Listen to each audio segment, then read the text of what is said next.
আসসালামু আলাইকুম। দেখে মনে হচ্ছে যে আমাদের রমজান চলে এসেছে। হ্যাঁ, আসলেই তাই।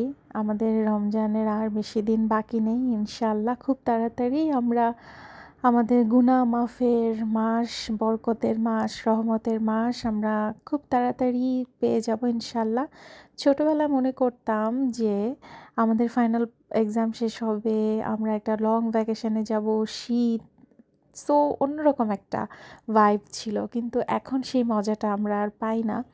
শবে বরাত আসা মানেই হচ্ছে রুটি হালুয়া, এটার তো কোনো কথাই নাই। ডালের হালুয়া আর হচ্ছে চালের রুটি।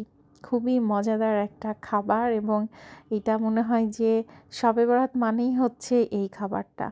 আসলে এখন যত দিন যাচ্ছে আমরাও বড় হয়ে গেছি। আমাদের ছেলেমেয়েরা ওই মজাটা আসলে পায় না আমরা যেটা পেয়েছি।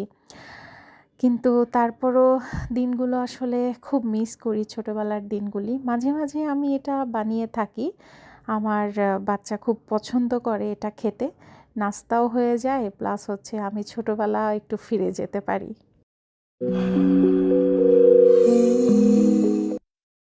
আমি এখানে অল্প ১ কাপের মতো বুটের ডাল নিয়েছিলাম। সেটাকে সারারাত ভিজিয়ে রেখে এটাকে ব্লেন্ড করে ঘিয়ে, শুধুমাত্র ঘিয়ে আমি এই হালুয়াটা রেডি করব।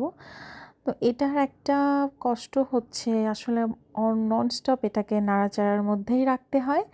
আদারওয়াইজ এটা লেগে যায়। আর আমি সাধারণত আপনারা খেয়াল করেছেন কিনা জানি না, আমি ননস্টিকটা এভয়েড করি। আমি ননস্টিক কড়াই বলেন, হাঁড়ি যেটাই হোক না কেন, ফ্রাই প্যান, আমি আসলে খুব চেষ্টা করি এটা থেকে একটু দূরে থাকার। কারণ আসলে শুনেছি যে অনেক ধরনের অসুখ-বিসুখ হয়। আসলে এটা তো সম্পূর্ণ আমাদের লাকের ব্যাপার। আসলে আল্লাহ সুবহানাহু ওয়া তাআলা কখন কি কপালে রেখেছে। তারপরও ট্রাই করি এমনি যেন মানে ননস্টিক যেটা যেন আমি ইউজ না করি, ওটা খুব ট্রাই করি। আর এলাচি, দারচিনি যেটা দিয়েছিলাম আমি এখানে উঠিয়ে ফেলছি। কারণ হচ্ছে আমার বাসার লোকরা আসলেই খেতে চায় না। এটা আমার সামনে পড়লেই মনে করে যে কেন এটা দিয়েছি। আসলে এটার যে একটা অন্যরকম ফ্লেভার আছে, এটা আসলে হয়তো ছেলেরা বুঝতে চায় না। এখানে হয়ে গিয়েছে হালুয়া রেডি। এখন যে যেভাবে শেপ করে থাকে এটা তো আপনারা জানেনই।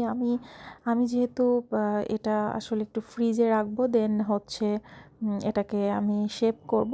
অ্যাকচুয়ালি বরফির মতোই করব, কারণ এটা খাওয়া হয়ে যাবে। যেহেতু এটা অল্প একটু বানিয়েছি এবং সন্ধ্যার নাস্তা হিসেবেই রেখেছিলাম, তো সেইভাবে আমি বরফির মতোই কেটে নিচ্ছি। কিন্তু এটা আমি ঠান্ডা করে নিয়েছি, না হলে তো বরফিটা হবে না। আর এটার উপরে তো অনেকে বাদাম কিংবা কাজু, কাজু বাদাম কিংবা কিশমিশ অনেক কিছুই দিয়ে ডেকোরেশন করে থাকে, কিন্তু আমি হচ্ছে এখানে শুধুমাত্র কিশমিশ দিব। আমার কাছে কিশমিশটা কেন জানি ভালো লাগে, সব কিছুর মধ্যেই দেওয়াটা পছন্দ।